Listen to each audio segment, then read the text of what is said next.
बिस्मिल्लाहिर्रहमानिर्रहीम। अस्सलामुअलैकुम नाज़रीन कराम, नई वीडियो में आपको खुश आमदीद कहते हैं। रंदा फेरने की तैयारियां मुकम्मल कर ली गई। इमरान खान पर एक मरतबा फिर न सिर्फ दहशत गर्दी बल्कि इक़दाम कत्ल का मुकदमा दर्ज किया गया है, जबकि दूसरी जानिब काजी फायज ईसा ने एक बहुत बड़ी वार्निंग जारी कर दी है। इसके साथ ही साथ इमरान खान की नाअहली पर इलेक्शन कमीशन का तहरीरी फैसला भी आ चुका है। तहरीरी फैसले के अंदर डिले यानी ताखीर की वजह भी सामने आई है, लेकिन इस केस में एतजाज एहसन ने नई जान डाल दी है और इंपोर्टेड सरकार की परेशानियों में इजाफा होता जा रहा है और एक मरतबा फिर इनकी मिठाइयां जाये होंगी और जुमा इंपोर्टेड सरकार पर भारी ही रहा है। और पिछला जुमा जो अभी गुजरा है, उस जुमे के दिन इमरान खान के खिलाफ डिसीजन ये भी इंपोर्टेड सरकार के वापस अपने गले पड़ने जा रहा है। नाज़रीन इकराम, इस वक्त पाकिस्तान में बहुत कुछ चल रहा है। पाकिस्तान के सियासी महाज पर अदलिया के अंदर बहुत कुछ और बहुत बड़ी बड़ी डेवलपमेंट्स चल रही हैं। सुप्रीम जुडिशल काउंसिल के मामलात हैं जिनकी तकर्री के इश्यूज हैं, या फिर इवन इस्लामाबाद हाई कोर्ट के चीफ जस्टिस अतर मिनल्ला की बतौर सुप्रीम कोर्ट के जस्टिस जज के तौर पर सुप्रीम कोर्ट हाई कोर्ट में सुप्रीम कोर्ट ऑफ पाकिस्तान में उनकी तरक्की हो। लेकिन इसमें यह होगा कि जस्टिस अतर मिनल्ला चूंकि इस्लामाबाद हाई कोर्ट के चीफ जस्टिस होते हुए बहुत सी चीजों के अंदर ड्राइविंग सीट पर रहे हैं और ह्यूमन राइट्स के हवाले से बहुत से रिलीफ देते रहे हैं, तो इनके सुप्रीम कोर्ट में जाने से वो खत्म होंगे। जाहिर बात है, प्रमोशन जिंदगी का हिस्सा है। एक जगह पर तो किसी ने रहना नहीं, आगे से आगे बढ़ना होता है। जबकि इस सारे मामले के अंदर काजी फायज ईसा ने खिताब किया है आसमा जहांगीर कॉन्फ्रेंस से, जो कि हर साल होती है। उसमें लाहौर में ये खिताब कर रहे थे। इन्होंने कहा कि सबको आइन का एहतराम करना चाहिए और आइन तोड़ने वाले जर्नैल का नाम लेकर मजम्मत करें, ना कि फौजी इदारे की मजम्मत करें। और उन्होंने कहा कि भुट्टो का ट्रायल किसी मिलिट्री कोर्ट ने नहीं सिविल कोर्ट ने किया था। जिस बेंच में फौजी अदालतों के क्याम का मामला आया, मैं उसका हिस्सा था। मैं जूनियर तरीन जज था और अकलियती फैसले का हिस्सा था। उन्होंने मजीद बातें भी की और तमाम तर मामलात उन्होंने जमहूरी अंदाज में जो पाकिस्तान हासिल किया गया, पाकिस्तान पर पहला हमला जब आइन को तहलील करके किया गया, ये तमाम तर चीजें उन्होंने बयान की। सुप्रीम कोर्ट के सीनियर जज हैं जस्टिस काजी फायज ईसा और जाहिर बात है चीफ जस्टिस इन वेटिंग भी हैं, तो इनकी तरफ से ये स्टेटमेंट बड़ी इंपॉर्टेंट है। और इन्होंने कहा कि जज और जर्नैल का नाम लेकर तनकीद की जाए, अदलिया और फौज को बदनाम ना किया जाए। अब ये बात बड़ी क्लियर है कि जिस जज से आपको मसला है, जिस जर्नैल से आपको इश्यूज हैं, आप उस पर बात करें। अब ये एक वार्निंग है और ये वार्निंग किसके लिए है, ये भी बड़ा अहम सवाल है, क्योंकि इन्होंने इस तरह से किसी को टारगेट तो नहीं किया, मगर ये नैरेटिव बनाया जा रहा है कि इमरान खान को बड़ा टफ टाइम इस बात से मिलेगा और ये हो गया वो हो गया।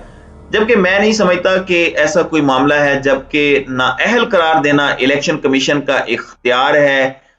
इमरान खान के खिलाफ तोशा खाना रेफरेंस का तफसीली फैसला भी जारी हुआ है और इस तफसीली फैसले की एक कॉपी हासिल हुई है और इलेक्शन कमीशन का फैसला 36 सफ़ात पर मुश्तमिल है। फैसले में स्पीकर की जानिब से भिजवाए गए रेफरेंस पर 7 सवालात तरतीब दिए गए।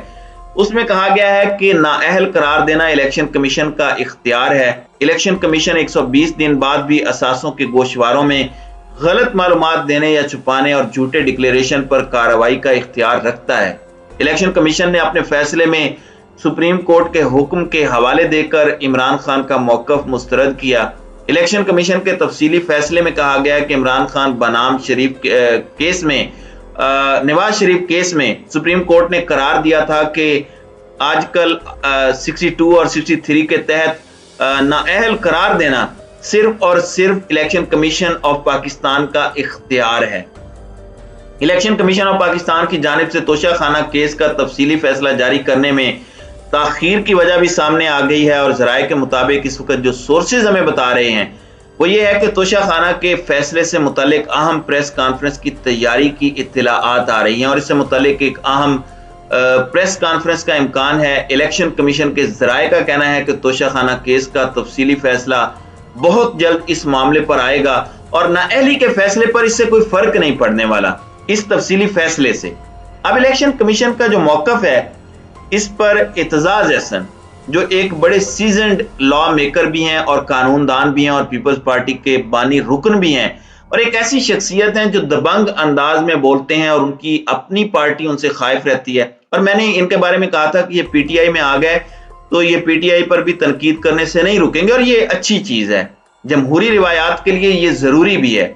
अब इन्होंने एक स्टेटमेंट दी है और कहा है कि इलेक्शन कमीशन इंतजामी इदारा है, इलेक्शन कमीशन के पास जुडिशियल अथॉरिटी नहीं है और किसी को नाअहल करना इलेक्शन कमीशन का इख्तियार कतन नहीं है। यह बड़ा इंपॉर्टेंट नुक्ता है, बाकी हर चीज पीछे रह जाती है। इलेक्शन कमीशन अगर अपने इख्तियार से तजावुज कर रहा है तो ये इस पर सवालिया निशान है।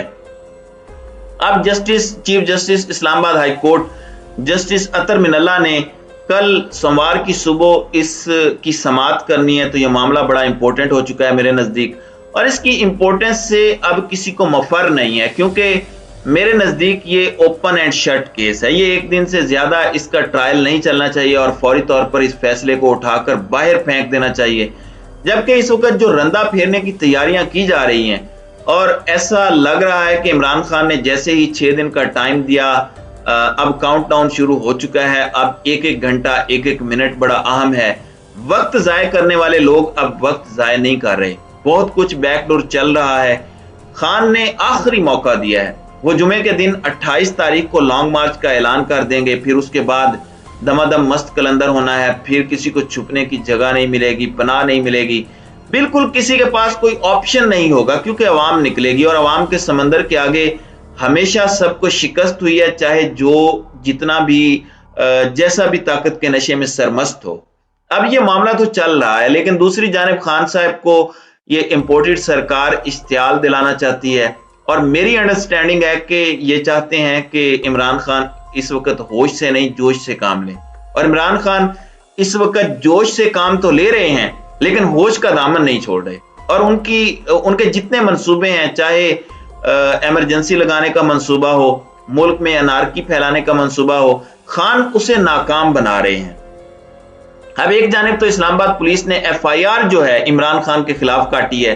ये FIR इमरान खान के मुआवने खुसूसी शहजाद अकबर और इसके अंदर एक मॉडल है सूफिया, उन पर फ्रॉड और मिस यूज ऑफ अथॉरिटी की FIR दर्ज की है। जबकि दूसरी जानिब इस्लामाबाद में एहतजाज में इमरान खान के खिलाफ एक मरतबा फिर दहशतगर्दी का मुकदमा दर्ज कर लिया गया है। इमरान खान, असद उमर और अली नवाज समेत 100 अफराद के खिलाफ मुकदमा थाना संजगानी में पुलिस की मुद्दईयत में दर्ज किया गया है, जिसमें दहशतगर्दी समेत मुख्तलिफ 10 दफात शामिल की गई हैं। FIR में कहा गया है कि PTI कारकुनों ने पार्टी क़ियादत की इमाम पर श्रीनगर हाईवे को ब्लॉक किया, कारकुनों ने पुलिस पर पथराव और तोड़फोड़ की, और यह दहशतगर्दी के जुमरे में आता है। इसलिए इमरान खान को एक मरतबा फिर दहशतगर्द डिक्लेयर किया गया है। जबकि दारुल हुकूमत इस्लामाबाद के थाना सेक्रेटरीट में इक़दाम कत्ल समेत 5 दीगर दफात के तहत मुकदमा दर्ज किया गया है, जिसमें चेयरमैन पाकिस्तान तहरीक इंसाफ इमरान खान को भी मुलजिम नामजद किया गया है। मुस्लिम लीग नून के रहनुमा मोहसिन शाह नवाज रांझा पर इलेक्शन कमीशन के दफ्तर के बाहर जो हमला है, उसके खिलाफ थाना सेक्रेटरीट में मुकदमा दर्ज किया गया।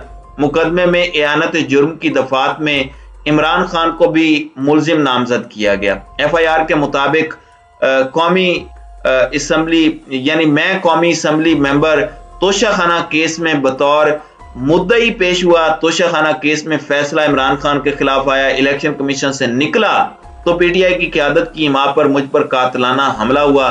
दरखास्त गुजार ने मजीद बताया कि मेरी गाड़ी पर हमला किया गया और शीशे तोड़कर अंदर घुसने की कोशिश की गई। मोहसिन शाह नवाज रांझा की जानिब से इंदराज मुकदमा की दरखास्त गुज़श्ता रोज ये जमा कराई गई। दरखास्त में उन्होंने मौका भी इख्तियार किया कि मुझ पर कातिलाना हमला किया गया, गोली मेरे करीब से गुजरी, PTI की क़यादत की इमाम पर यह सब कुछ हुआ, मेरी गाड़ी का शीशा तोड़कर अंदर दाखिल होने की कोशिश की गई। PTI के कुछ लोग पुलिस ने गिरफ्तार भी किए और इन्होंने कहा कि इमरान खान समेत दीगर के खिलाफ मुकदमा दर्ज किया जाए। अब देखें, अगर तो रांझा साहब पर वाकई हमला हुआ है तो ये काबिल मुजम्मत है। जाहिर बात है कानून किसी को हाथ में नहीं लेना चाहिए, लेकिन इतनी एग्जैजरेशन भी क्या कि आप इक़दाम कत्ल का मुकदमा बनाएं और इमरान खान को नामजद कर दें। जाहिर बात है ये अपना केस भी कमजोर करने वाली बात है और इस तरह से मामलात नहीं चलते। अंधे को भी नजर आ रहा है, किसी सड़क पर जाते हुए शख्स को भी आप पूछ लें कि ये केस क्या है, ये दर हकीकत पॉलिटिकली मोटिवेटेड केसेस हैं और ये सिर्फ और सिर्फ रंदा फेरने की कोशिश है। मसला ये है कि कहीं ये रंदा उल्टा ना फिर जाए, क्योंकि अवाम इस वक्त बिफरी हुई है और बिफरी हुई अवाम कुछ भी कर सकती है।